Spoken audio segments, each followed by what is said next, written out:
Now, see, let me tell you.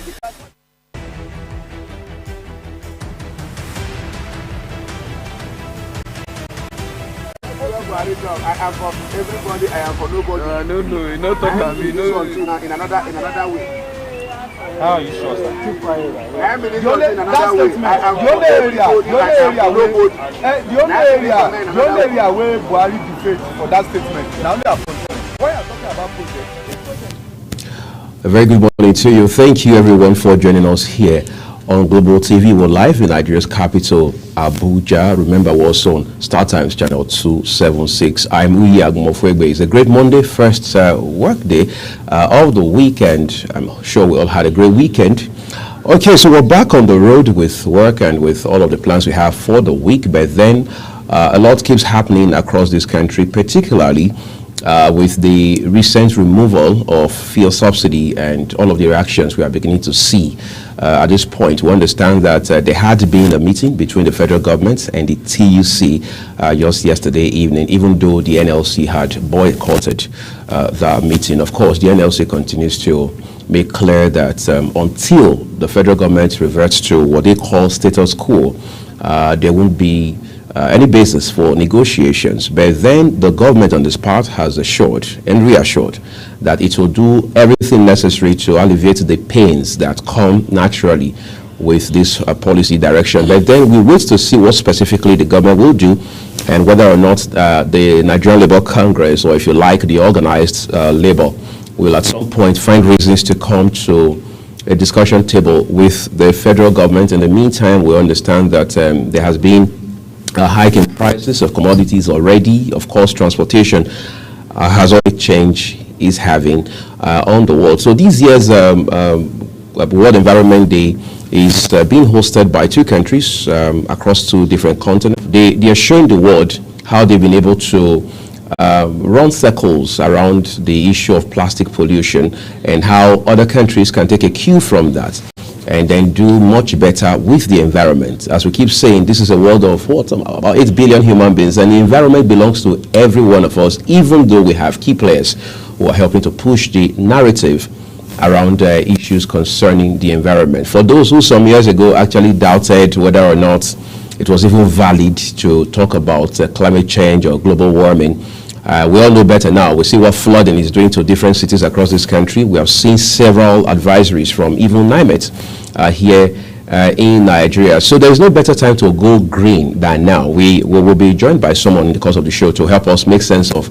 all of this conversation, especially from the standpoint of how sanitation is also an integral component in the conversation around the environment. Incidentally, I'm joined by a colleague, Chidima Jewesin, this morning on the show. She'll be helping to also make a contribution to the conversation we're having here, but more importantly to co-host, and then together we will just have a very swell conversation around this big issue this morning. But we're joined by Kolawole Banwo. He's head of advocacy, policy and communications at WaterAid Nigeria. Kolawole, thank you for coming on the program this morning. Thank you for having me. Good day, Nigeria. So we're going to talk to you in a bit, but first we just want to look at the papers so we can bring Nigerians across board to speed as to what the news looks like this morning. So we'll start with the Sun newspaper this morning. I'm sure Chidima has the Sun newspaper already with her. So let's see what the Sun newspaper is saying. Big story on the front page of the Sun newspaper this morning. It says fuel subsidy NLC boycott talks with FG, insist on Wednesday strike. That's what we have on the screen right there for you. That's probably the biggest conversation we have in this country today. Talking about the fuel subsidy removal and the implications it has for our country, right? You look at the riders under that big story on the Sun newspaper now. It says FG to raise tripartite committee on the Sun newspaper this morning. I'm sure Chidima has other stories there still on the front page of the Sun newspaper this morning. Okay, while she's looking for that, we take a look at other stories. Headlines. Fuel subsidy, Ipman hails FG over approval for private importers, says bishops honor Chukwuma, Enugu town unions back Governor Mba United Nigeria Airlines unfolds plan to enlarge fleets. NDLEA seizes 76.9 kg loud from Canada. Okay, one again, just under the big story on the front page of the Sun newspaper says anxiety in military over expected appointments of new service chiefs. 300 generals, admirals, AVM risk retirement. And lastly, on the foot of the Daily Sun, dealing with this morning, quite a sad one, but we hope this government will do well with fighting insecurity. So Chidima has New Telegraph for us. So let's see what we've got on the New Telegraph this morning. Hello, good morning. I'm Chidima. On New Telegram, NLC strike. Under the headlines, we have Labour says all affiliate unions united. Absent as federal government TUC meets. Government to constitute tripartite panel on minimum wage. Unions demands legitimate Oshomole. Probe missing $2.1 billion. 3.1 trillion. Headlines there on today's New Telegraph. It says Kagama to Tinubu addressing security. You look at the same New Telegraph now, just beside that Kagama headline says Senate in GF for failing to recover 910 billion naira short-term loan to MDAs. That's close to $1 trillion. Orders Imo Subeb to refund 482 million naira. All right, so we have the Guardian newspaper ready. Let's see what the Guardian says this morning. So Chidima, you want to help us with the big story on for the Guardian newspaper? The headline says auto gas stores as NNPC marketers bicker over 500 billion naira debt for retired fuel costs. Also on the headline we have why Tinubu has not appointed a spokesperson. Also on the Guardian newspaper we have another headline that says NLC boycotts meeting as federal government TUC seek option out of Wednesday's strike. We also have here Nigeria's broadband penetration drops as telcos lose 2.5 million voice customers. Also on the Guardian we have Yoruba Ronu urges Tinubu to prevent labor unions strike. And lastly on the Guardian newspaper we have a headline that says 7 days into second term, Sanwo-Olu yet to make appointments. Again, it just reminds, it makes you wonder how a second-time governor, would delay, announcing appointments and so on and so forth. Of course, some persons, particularly those within his party, would argue very vehemently and say he's taking his time because he wants the best for the people of Lagos State. And again, that argument has some amount of validity in it. But let's turn to the Inquirer now, the Abuja Inquirer, where it says fuel subsidy removal, FCT residents recount ordeal. FG Labour meets again. And then just above the nameplates of the Abuja Inquirer, a headline there reads, anger as UTC complex put down, FCTA defense demolition. That actually happened about 3 days ago. So there's a big story. So let's turn to the Punch. That will be our last paper this morning. So Chidima wants to help us with the Punch. Okay, for the Punch newspaper, the headline reads, NLC shuns federal government meeting, electricity workers back strike. Also under the big headline, we have NLC faults negotiation team, Lagos, Nasarawa, more state chapters joins strike. The TUC demands salary increase. Fuel importers seek equal access to forex. Also on the Punch headline, we have OPEC raises Nigeria's output as Saudi Arabia cuts production. We also have here 18 die in Kano crash. FRSC bus warns against overloading. Also on the Punch headlines, we have NDLEA seizes 390 kg illicit drugs in 4 states. Also, just above the over 910 billion naira MD's loan. Also, we have trapped funds. Foreign airlines plan meeting with federal government. We also have here the PDP wants Tinubu to make assets declaration public. I think that's That's all yes we have from the Punch. I mean, those are big stories coming to you from this very prominent, reputable national dailies this morning. So if I were you, I'd grab a copy at least for myself, read up these stories, and stay ahead of the news. That's why we're leaving it with the paper this morning. Jima, thank you for helping to do justice to some of those papers. So we're going to take a quick break, everyone. We'll return shortly, and then again with my guest proper, we'll put the conversation on the road. Stay with us.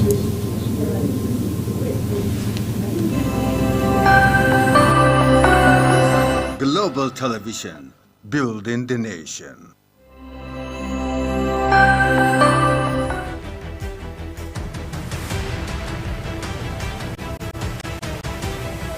I am for everybody, I am for nobody. No, you not talk about me. No. In another way. How are you sure, sir? I am in another way. I am the only area where Buhari defeats for that statement.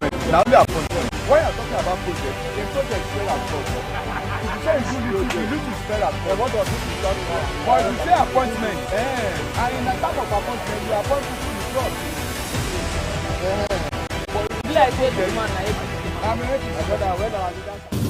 Thank you for staying with us on Global Morning, everyone. This morning we're looking at issues around the world. Events Day. The theme for 2023 World Environment Day is solutions to plastic pollution. Of course, we know how. Let me tell a story quickly. Hopefully, this will help us create perspective. Some years ago, I was on a public bus, and then there was this lady with a baby on her back. All right, so she finishes drinking whatever it was, maybe water or drink, and then it's an empty plastic. She attempts to throw it out the window, and the assistant driver, as some persons will call it, but the one we popularly would refer to as the conductor, prevents her from throwing it out the window because he knows the implication. The idea was for her to leave it on the bus, then they could find a way to dispose it more properly at a later time. And the woman was filming, and then she keeps quiet. It doesn't take up to 5 minutes down the line, she still throws it out the window. And you have millions of people who do that every other day, 7 days a week across this country, without even knowing the implication of what they are doing to the environment and ultimately to us who are part and parcel of the environment. We're seeing advocates, we're seeing very interested stakeholders who have made investment, who have continued to push the advocacy for recycling, and we're seeing them doing so much of tremendous work, all right, within that space. But the question over decades has been, is that far-reaching enough? Do we have enough awareness already for people to understand how that recycling, how that plastic pollution in particular, as we're focusing on this year, all right, is a very serious issue that we all should be paying attention to, whether it's from the government end, from regulation end, or even as everyday citizens in this country and indeed across the world. So basically, we want to have that conversation this morning on the program. Our guest is Scholar Wale Banwo, Head of Advocacy, Policy and Communications at WaterAid Nigeria. Once again, I'd like to say thank you for joining us this morning. Thank you very much. Once again, good day, Nigeria. Great. So let's talk about plastic pollution. All right. I look at even our own waste baskets. All right. Every other day we come to work, and I'm wondering what ultimately happens to these plastics. I mean, all of these items that we use every day, whether it's water, whether it's drink, these are essentials, no doubt. But in the final analysis, there's also the concern of what happens to all of these plastics. Are we having the right conversation about plastic pollution in Nigeria? Yes, I think we are, even though there's still a lot to do. I think the issues around plastic pollution have become an issue for a long time. Stakeholders, civil society, researchers have brought it to the fore. Government is taking it serious. I'm aware that there are issues around policies to ensure that we respond positively to it. It is how far-reaching it is that is the issue. And then, of course, because of the fact that these are things we use every day, plastics have become part of our lives. And most of them come from packaging. And when it comes to packaging, we talk about private sector investments. So I think that the issue around business models to ensure that we find alternative to plastics, which requires time, requires more research, and a lot of investment that, of course, is into profit, has slowed down the rate at which business models have changed in this part of the world. In other parts of the world, it is moving faster, but this part of the world where you have private sector that's usually more profit driven, except for the multinationals. Multinationals who have outfits in other parts of the world who are now compelled to replicate what they are doing in places where they are held more accountable. In developing countries where the government institutions may not be as strong, are gradually also beginning to change. I was in a conversation sometime last year, where we had issues around climate change, water, sanitation, hygiene, and we came quite a number of companies, bottling companies, and say, yes, we know this is an issue. We're trying to work around recycling, because this can actually be recycled and used for other purposes. But again, that's another value chain around the business line that has to be profitable for somebody to invest in. So you have arrangement, for instance, where you collect plastics. It starts, for instance, from our homes. We use separate plastics in a different dustbin, for instance. Okay, so we call them coding, where you have wastes segregated by types based on whether they are degradable, whether they can be incinerated, or whether they have to be buried, or whether they have to be recycled. So it is that kind of value chain we need to establish and make very institutional for us to go far, so that you are sure that plastic will be packed in a particular place, and then you have people who will take them, who can now use them. Sometimes you pay very little for them, sometimes it goes for free. Okay, but that's a business model that needs to be integrated into the process to make sure we manage plastic properly. At the moment we are not, and they are ending up in the wrong places. They are clogging our drainages. Okay, we are getting into these water bodies where we get much of our food. Sea animals are being destroyed, species are being wiped out because you swallow them, they don't digest. It stays in our environment, it doesn't go away, it remains there for as long as. So, and that causes a problem, okay? Of course, these are chemicals. So water erodes them, the water can become poisoned and contaminated. You don't know who drinks that. If it is salt water, you are sure that it's in the sea. But what about the freshwater sources? We still have a lot of people who consume what we call basic water. I mean, we just get to the stream to fetch water.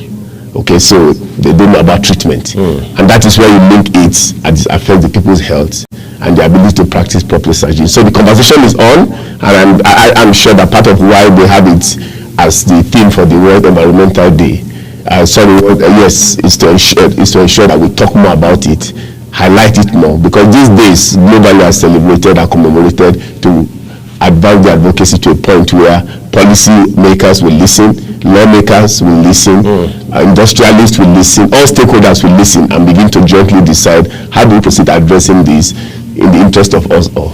I know Chidima will be asking a few questions as we make progress, but I want us to drill down a little into this conversation. However, in the meantime, would you highlight for us, right, what distinguishes Ivory Coast, I mean, across the entire African continent, for this year's observance of the World Environment Day in collaboration with the Netherlands? Ivory Coast is apparently an African country. So what was actually highlighting them amongst all the African countries, over 50 of them? What have they done? What has been the exemplary thing they've done in this regard? I think what they have done is to not just develop policies, but ensure that those policies are implemented and all stakeholders are carried along to take deliberate action that is so visible, much more visible. Not that other countries are not doing much, but sometimes there are reasons why countries select where they go to do some things. Not necessarily that they are above every other person. Sometimes it will also be a way of actually jump-starting a process. Like last year, we held the World Toilet Summit in Nigeria. And somebody will say, what's happening in sanitation? We still have 48 million people defecating the open. So why come to Nigeria? But it was an opportunity to advise the fact that this is a problem. There's a $20 billion economy involved if we cash onto it, and wanted the private sector to be aware so that we can begin to solve the problem. So that may be the reason, a strategic way of ensuring that stakeholders in that country do more than they are doing, acknowledge the little they are doing for now, celebrate perhaps some of the innovations, and then make the government do more. And then for other countries to know that something is happening, we also need to wake up. So it may not be because they have done anything specific, it may just be because you want to get the advocacy highlighted at that level, and you want a country that may be doing a lot or may not be doing anything at all. And they say, look, come, our government. Sometimes civil society goes to say, look, we have been speaking, our government are not listening enough. By bringing this kind of event here, and the world focuses on us, they are more likely to listen and take action. sometimes that is what informed the decision of some of the countries where people commemorate these things. We did World Water Week sometimes in Dakar not long ago, not because anything extraordinary is going on in Dakar, but they had issues and they wanted to. Okay, I'm going to just allow Chidima ask a question here so that we can broaden this conversation. Okay, so Mr. Kolawole, I do have a question. So it's regarding the story Mr. Oyi just told us. So I'm going to refer to that story where he said the lady had to throw the plastic along the road. So do you think people in this part of the world, especially in Nigeria, do you have awareness as to the effects of plastic pollution in our country, and how do you think the government can create more awareness so people can understand that, okay, if you throw out, if you clog our drainages or if you throw out plastic on the road, there is an adverse effect. Do you understand? So how does the government, create enough awareness for people in Nigeria? I'm hoping Mr. Kolawole can hold brief for the government. Yes, well, because we engage government regularly in advocacy and also provide alternative solutions to what they can do, I will not hold brief for government. Apparently. But I can suggest what government can be doing, and I can say some of the things that are happening based on the work that we do. Basically, issues around disposal of waste, not just plastic, it's a behavioral thing. Okay? Sometimes it's about lack of awareness. Right. Sometimes people just don't care. Sometimes there are no alternatives to the awareness you are creating. It's the same thing we talk about toilets. Stop open defecation and there are no public toilets anywhere. A man is called, it's natural.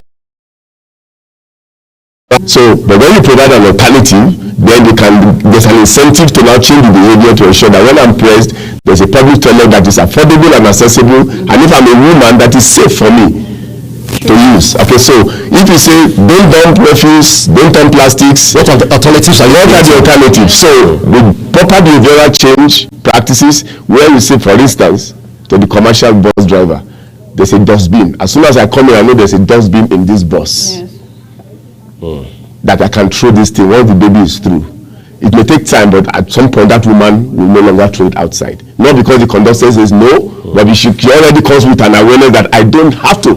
Not even because it's going to clog the wheels, but there's an alternative in this bus, just as I have a dustbin in my home. Once this plastic is ready, there's a place. So you must be creating awareness, you must be providing alternatives, you must be changing behavior. It does take time. Okay. In terms of awareness, it can never be enough. There are 200 million Nigerians in the rural areas. I mean, this is somebody in the urban center. Right. Okay, what happened to the woman in the rural area who also has to use the same thing? Where does she dump it? Yeah. Okay. Okay. So there's also a question. It's one thing to create an alternative for use. It's also another thing to actually make people interested in that alternative you're creating. Because I know one thing with Nigerians is we're habits of nature. So we already have a particular habit of, okay, this is where I should throw this stuff out, and they stick to it. Even sometimes when you create an alternative, this is some people that would want to insist on. For example, they still drop the trash just beside it, and you're wondering. So I think the point Chidima is making is how do we reorientate? How do we create that if you like that's a very drastic shift of thinking, because I don't understand how an alternative has been provided. The facility is provided for you to responsibly dispose trash. You still just drop it on the ground right beside the dumpster or the trash bin. So how do we do that value orientation? There are three ways to get behavior to change. The first is create awareness. Let people know that this is wrong. The second is give them an alternative so that when that behavior is changing, there's somewhere they can put it. The last bit is sanctions. I mean, we had war against indiscipline in this country. Right. We had why we say it was draconian, it was military. But everybody agreed that behavior changed. People joined the queue. People are not doing things anyhow, but it was very, and we don't insist, we don't say that we'll go back to those. But after you are doing education, orientating values, providing alternatives, at some point when people begin to pay fines, then they change. So you must combine all of this together before you can get change. And it takes a long time to make it happen. We've been talking with Kolawole Banwo. We're taking a quick break right now, everyone. We'll return shortly and push the narrative further. Stay with us.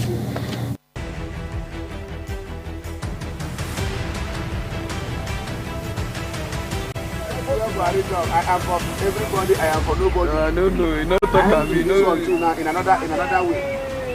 How are you sure, sir? Keep quiet. I am in another way. I am for everybody, I am for nobody. The only area where Buhari defeats for that statement, now only a project. When you are talking about project, project spell at God. If you say you need to spell at God, what does it mean? But if you say appointment, and in the type of appointment, you appoint people you trust. Be like say the man na APC. I'm an APC brother, when our leaders are the people. You know, I'm an APC, so when they get the position, then. Why una no come win APC? Why una no win APC? Get in our enemy. Your enemy. Why don't go with Lagos? I'm not in their population myself. I'm not going with Lagos. Now, see, let me tell you.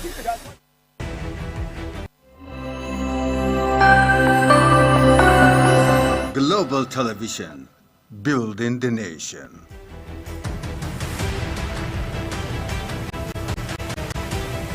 I am for everybody, I am for nobody. You know, talk and me, In another way. How are you sure, sir? I am in another way. I am the only area, the only area.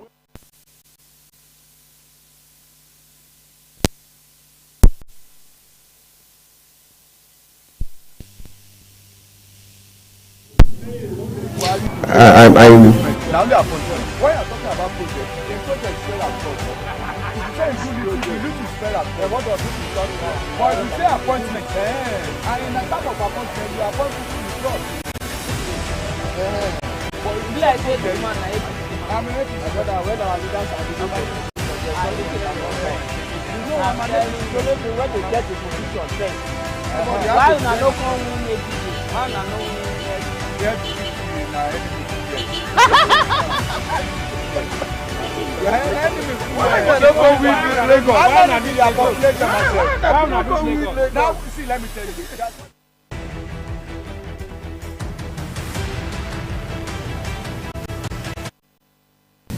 Welcome back to the show, everyone. So, Kolawole, I'm going to ask you this quickly. I mean, I'm a young man, relatively speaking. Growing up, I met the public tap system. All right, but again, that has gone with history now, as they would say. I'm not going to be asking you at what point we missed it, but talk to us quickly about the implications of that, because hygiene and water, or if you like, sanitation and water, are like siamese twin of some kind. So how are we plugging that gap right now? Because I'm not sure, unless of course I'm wrong, that the idea of sinking borehole at every home is adequate, is it? No, it's not. It's not adequate. It's not safe.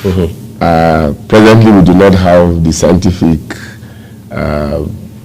evidence to demonstrate how dangerous that is, because in this part of the world, we don't do research until crisis happens. And some of us have been advocating that we need to investigate that.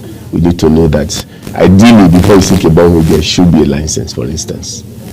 And for residential use? Everywhere, yes, you should get. And then, if there are boreholes within a perimeter of some distance, you are not allowed to sink one. And so, government has a policy where you have people come together and have within a perimeter to serve all of them instead of proliferating. Now, that's where systems work, where laws are regulations are enforced. Because the danger is that, of course, we don't know what that's doing to our earth, and nobody knows what that will do. But the idea is that where there's no public water supply, people will resort to self-help. I'm going to make you hold your breath for a second, because we need to take a break now, everyone, so we can bring you our news highlights for top of the hour. We're back shortly, because it's quite an elaborate conversation, as it has to do with the World Environment Day, and in particular the realities that we now have to grapple with as a people and as a society. We're back shortly with the rest of the program. Stay with us.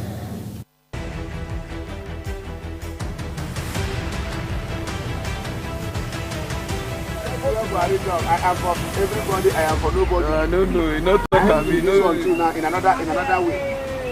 How are you sure, sir? I am in another way. The only area where Buhari paid for that statement. Now they are project. When you are talking about project, a project spell at God. If you say you need to spell at God, what does it mean? But if you say appointment, and in the type of appointment, you appoint people you trust. Be like say the man na APC. I'm an APC brother, when our leaders are the people.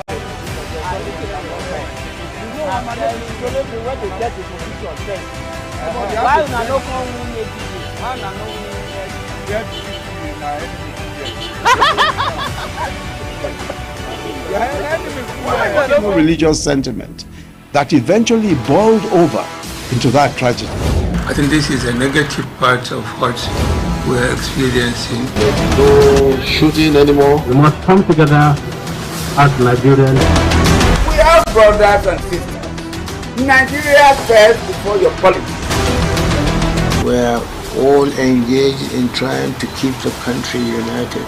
For a nation to develop, conflicts must be minimized. Peace and stability is extremely important for my hope and prayer is that the Nigerian of our dream will be achieved.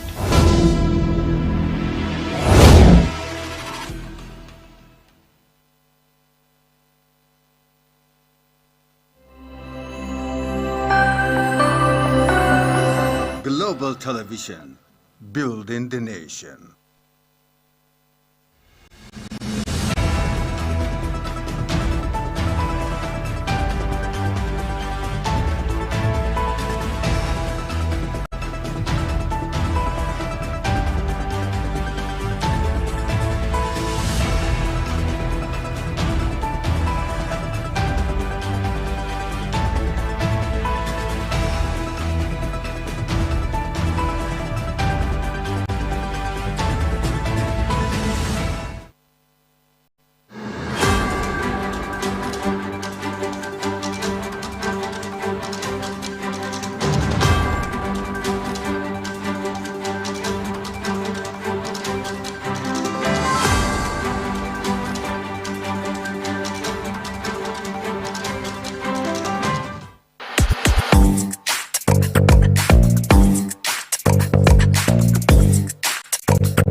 Global Television, building the nation.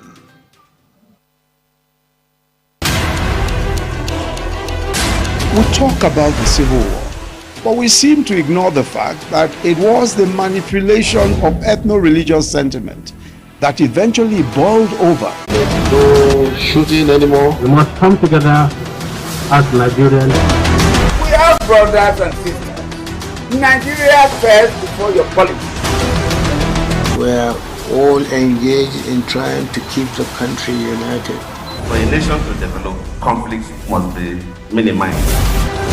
peace and stability is extremely important for will be achieved.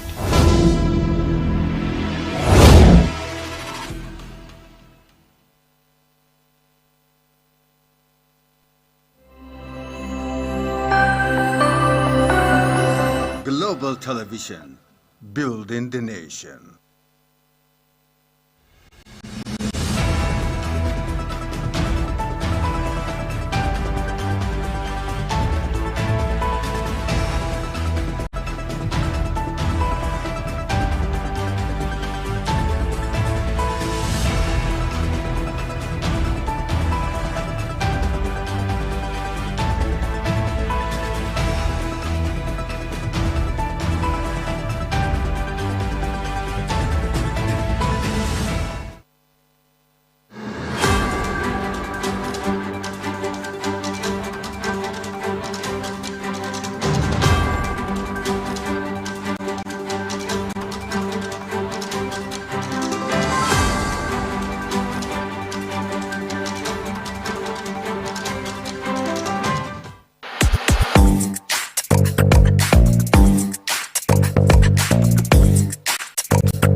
Global Television, building the nation.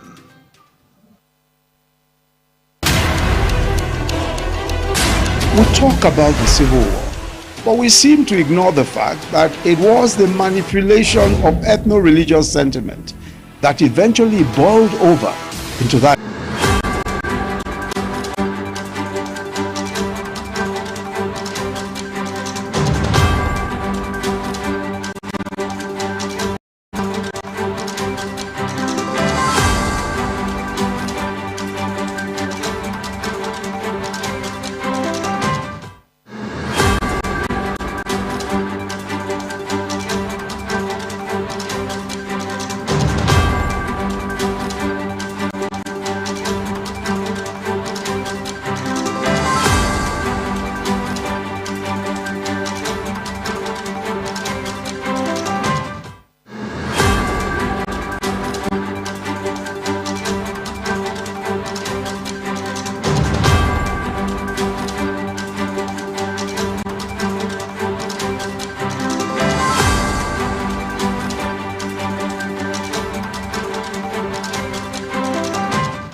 Good morning and welcome to the news highlights at 10.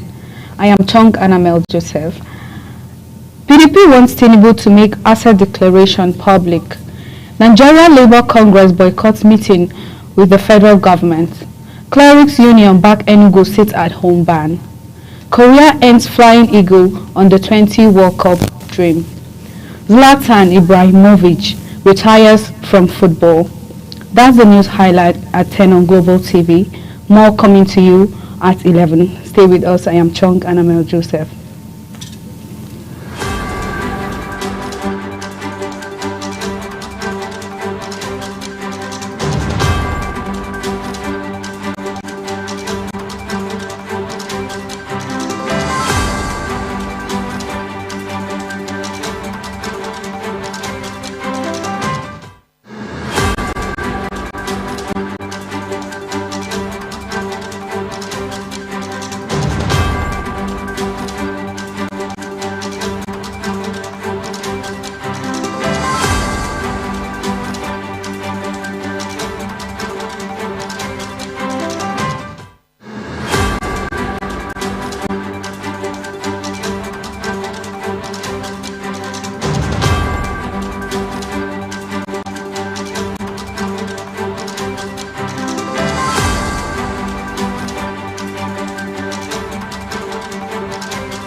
We appreciate you staying with us on the show. We're still talking with Kolawole Banwo, who is Head of Advocacy, Policy and Communications at WaterAid Nigeria. So, Kolawole, I'm going to just make you react to this before Chidima gets to ask a question or two.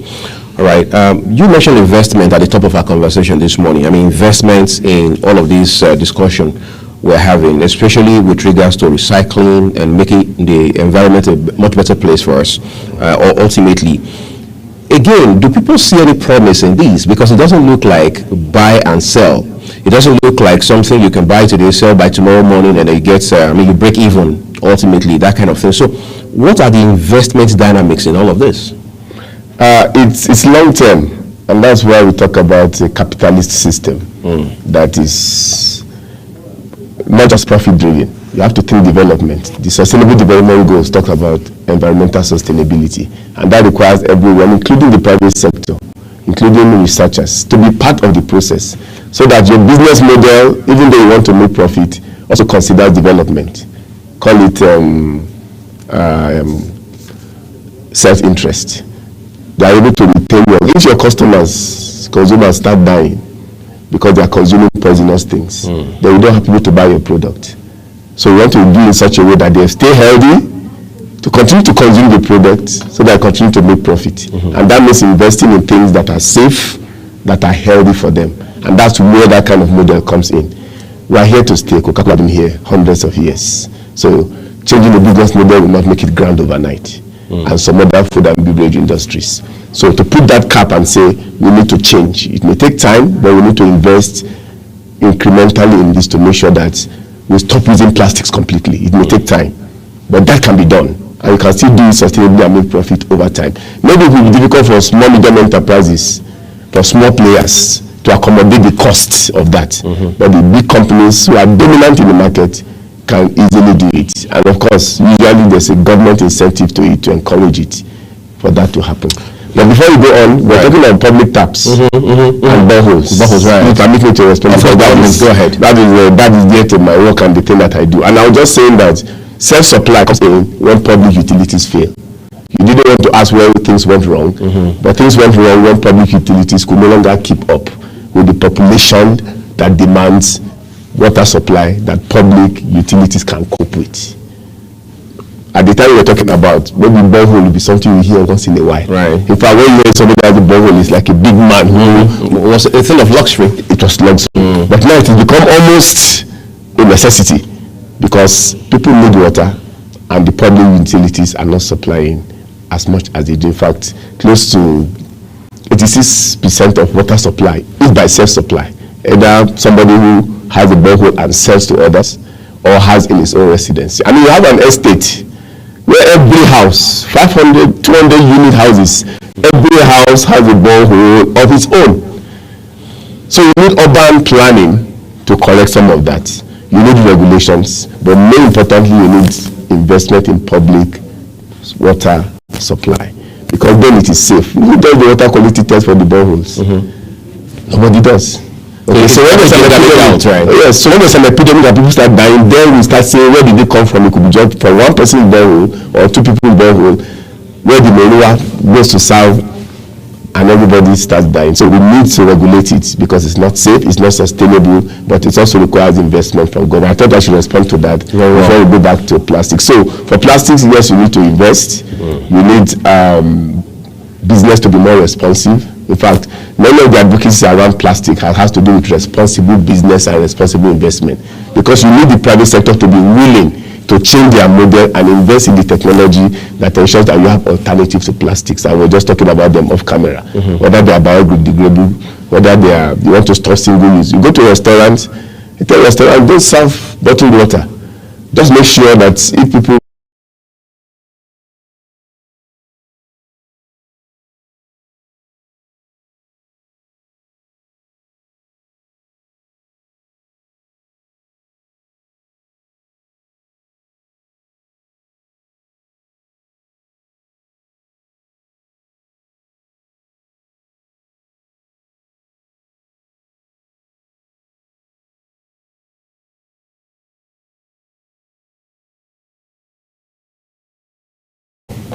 if you are drinking from plastic bottled water.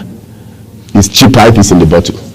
So you reduce the demand for it by making people pay a little more for it. Then it becomes more of luxury and not necessity. These are things that can be done by all stakeholders. Government leading with the right policies, security and public advocacy, and research, our researchers, and of course the businesses being willing to take it up and invest appropriately. Great. So Chidima, you want to step in and ask a question? Okay, yes, I do have a question, Mr. Konawole. Okay, so you were talking about how we can actually regulate society's dependence on plastics. So is there also a way we can actually regulate some of these products or redesign some of these products that we put in plastic, some of these harmful or problematic products? So instead of putting them, like we have the shampoos and whatnot that comes in liquid, is there a way they can actually redesign this product? So maybe it comes as powder or comes in another form to avoid using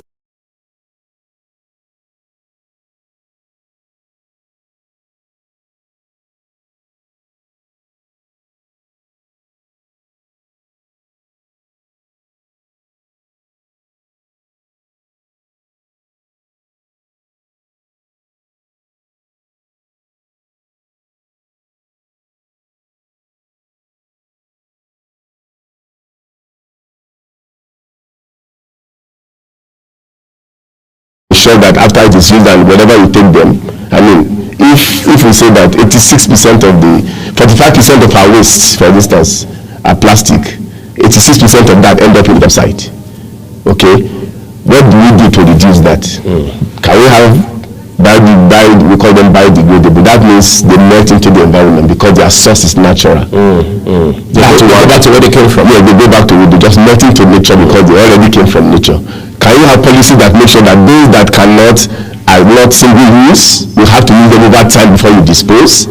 And can you ensure that it's possible to collect them in a safe way, in an organized way, including giving incentive for people? I mean, in some places where you take back your plastics, you get something in return, just to encourage people not to dump them away. So these are things that can be done. There are alternatives. Some other countries are doing them, and we need to begin to think of how to replicate them in that part of the world. I'm sure issues around policies and regulation, they are very pivotal to this conversation we're having. Then in Nigeria in particular, all the work to be done in the area of institutional thinking. We know we have the Federal Ministry of Environment, for example. Each state has their own Ministry of Environment. We see them do events every now and then, but apparently there's more that needs to be done beyond all of those TV moments, as I like to call them. But I want you to talk to us, Konawole, about what is now being called climate finance, right? What specifically does that say about where we are today with the environment? Climate finance, interestingly, is something that we are beginning to take interest in as water aid, because we've noticed that climate finance presently does not address issues around water, sanitation, and hygiene.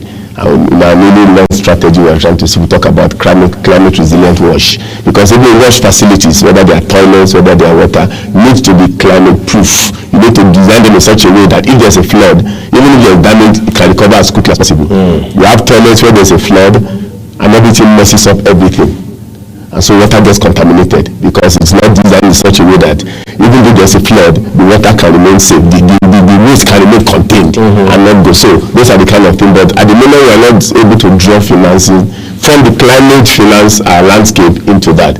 One of the advocacy we want to engage in as water in our new strategy over the next 5 years is to make government, let climate resilient policies speak to water policies, so that there is a handshake.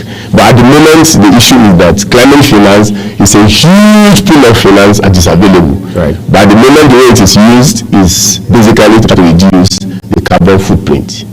And so you have investment that reduces your CO2 emission, attracting, whether it is the Green Climate Fund that was set up, or some form of supporting of adaptation and mitigation strategies. At the moment, that is where we are. It's focused on livelihoods, on food production, on the green economy, and all of that. But the issue is that is a pool of resources that can be tapped into, especially by developing countries. Unfortunately, the capacity to do that is also something that we're trying to build, because you need to be able to put in a case to attract that. Of course, Domestically, we are also trying to get our own green bonds. The Federal Ministry of Environment, there are green bonds. With the National Climate Change Council, there's now a climate change fund. We are trying to pull some of our own together as a nation. But the big one is that which is available in the global world by the UN, by the multilateral agencies, and it takes a lot of work to be able to draw and attract them. But it's a possible opportunity to attract the necessary resources to invest in climate resilience, in climate environmental sustainability, in the green economy. We talk about the circular economy that's able to create jobs by the environment, and recycling waste. You can actually create jobs and create wealth. So these are possibilities, opportunities that are available that states, and what we do with stakeholders in water aid is to think through how we can make the most of this as a people and benefit maximally from it. I'm sure Chidima will ask just one question before I wrap up, but I want you to also respond to this. I mean, open defecation is still a big issue as of today. On top of all that, what we're having here, some persons will call some sort of elitistic conversation. I mean, we're having it from the standpoint of an elite society, or an elitist society, if you like. But there are people who are trapped, for want of better words, in rural areas, whether they have formal education or not, whether they have access to basic amenities or not. But again, they have access to most of these things that make life beautiful, all right, are very limited, extremely limited. How do we also bring them into this space where they begin to understand where the world is going with regards to the environment altogether? You have to reach different audiences where they are. Communicate to them in the language they can understand.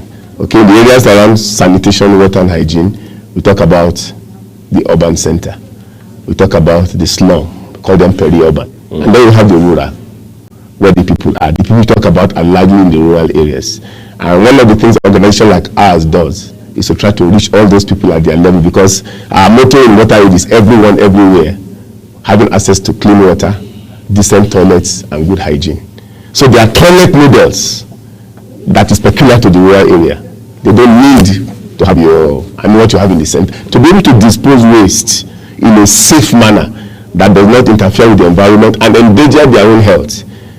And models, a lot of models and toilet facilities that are peculiar. And again, we need to contextualize it. So we talk about context-specific intervention, even in an attempt to end open defecation.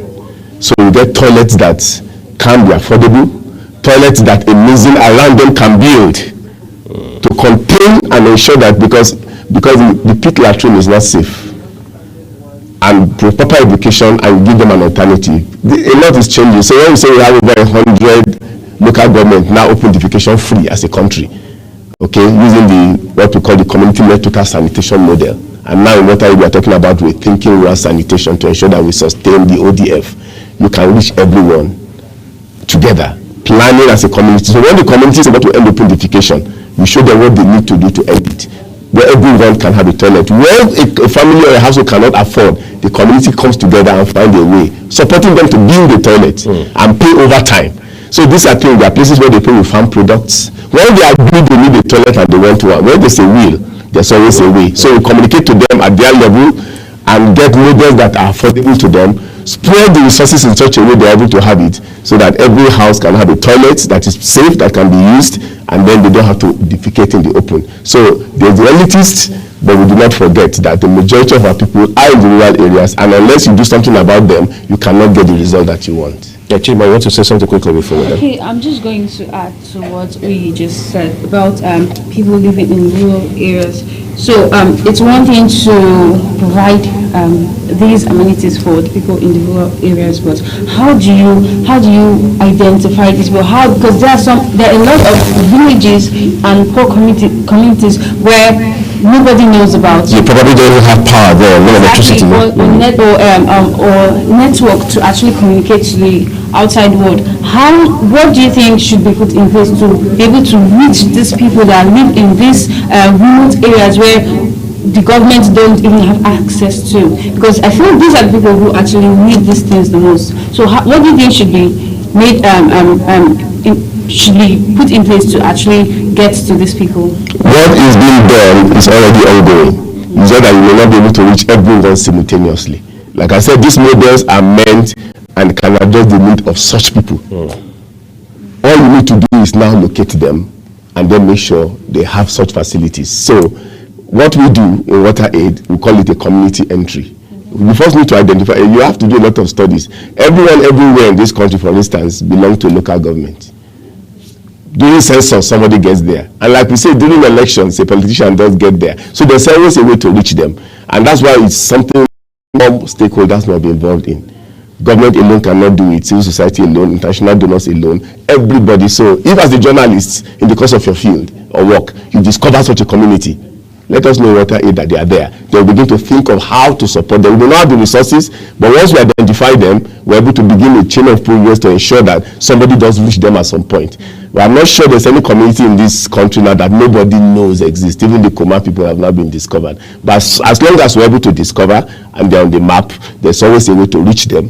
There's a language they speak. There's somebody that can always communicate to them in the language they understand and make them realize. And it's about how you frame the communication. Okay, initially there were issues around open defecation and all. But the moment people started connecting how much they spend on their health in the health clinic, how many times their children miss school, the moment they begin to meet and connect it to the fact that it's because they are drinking polluted water, everybody agreed that we need to stop open defecation so that we will stop falling sick and our children can go to school and we'll have more time for our businesses. It may take time, but like I said, 774 local governments, 250 million people is something we must all strategically reach, systematically, incrementally over a period of time to get the result we want. It's long term, but it's a race, and we're on it, and we're running it and trying to achieve it. We've got to keep our eye on the ball, as they say. Kola Wole, Head of Advocacy, Policy and Communications at Water Aid Nigeria. Thank you for coming to share these very vital insights with us on the program. Thank you for this having morning. That's what we're leaving it, everyone. Thank you for watching, and I'll say thank you also to Chidinma Johansson, my colleague here, who has joined us this morning. And you're going to see more of Chidinma in the days ahead, by the way. But again, this is where we leave it, everyone. Thank you for watching. Enjoy the rest of your day.